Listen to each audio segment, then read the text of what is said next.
All right, so today we're recapping our citing evidence expectations. So I'm going to talk to you about how to interpret the feedback that you're getting on your rubrics and review what I'm looking for in your assessments. So when you get your feedback, remember that the only way to get better at this is to use the feedback from prior formative assessments to inform the changes that you have to make. So don't just get your feedback and just throw it away. Look at it, evaluate it, assess it, and get better. Choose one thing that you would like to improve for this formative assessment. Don't just think that you're going to improve everything each time. Just choose one thing that you can really focus on and really improve. So like textual evidence, the explanation of evidence, or the quantity and quality of evidence. So choose one of those to improve on this time. On your data sheet that I passed out today, you're going to fill in two things. So the first thing you're going to fill in is your pre-test assessment. So that was either on the 28th of August with that Alon Stavins interview, or it was with your pre-reading research slide 4 in last week. If you have the data from your Alon Stavins interview pre-test, then that's what I want you to use. But if you don't have that, then go ahead and use that slide 4 feedback instead. Your formative assessment number 1 is going to be taking place today, and that is 9/12. So you're not going to be putting in the score from today, but you are going to be just logging that in there so that we can put our score in later.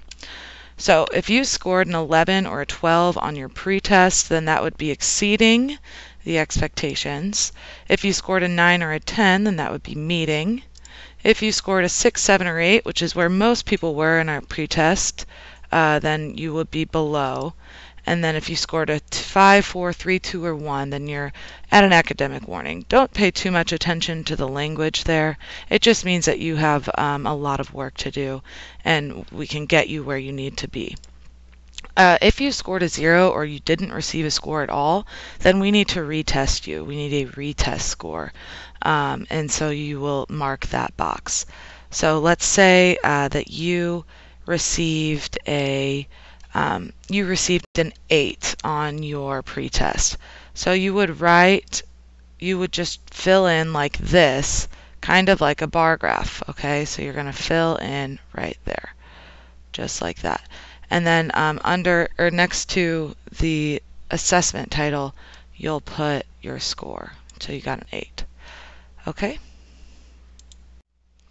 Okay, on the back of your data sheet, you're going to write in your pretest score, which is that Alon Stavins interview or slide 4 from your pre-reading research. Your goal should meet expectations. So you should at least want to be at a 9 or 10 with your goal by the end of the unit.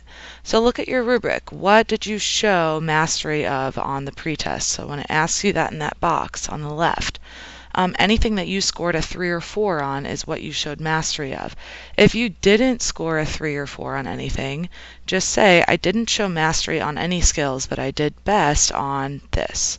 Okay, and you'll say like textual evidence, explanation of evidence, or quantity or quality of evidence.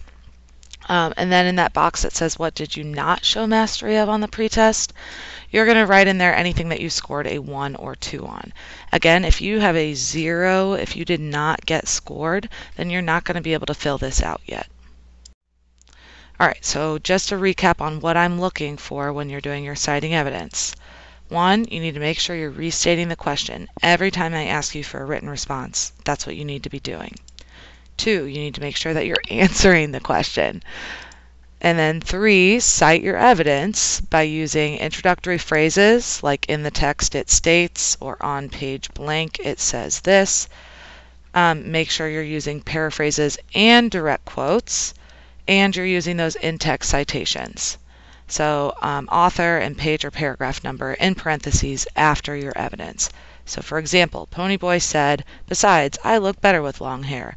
And that was Hinton, page 1.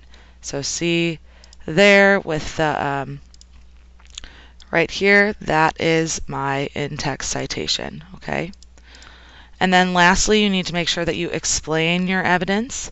You need to tie it back to the question and provide an analysis of how it relates to the text. All right, so Your formative assessment number 1. Why is the gang so important to Johnny?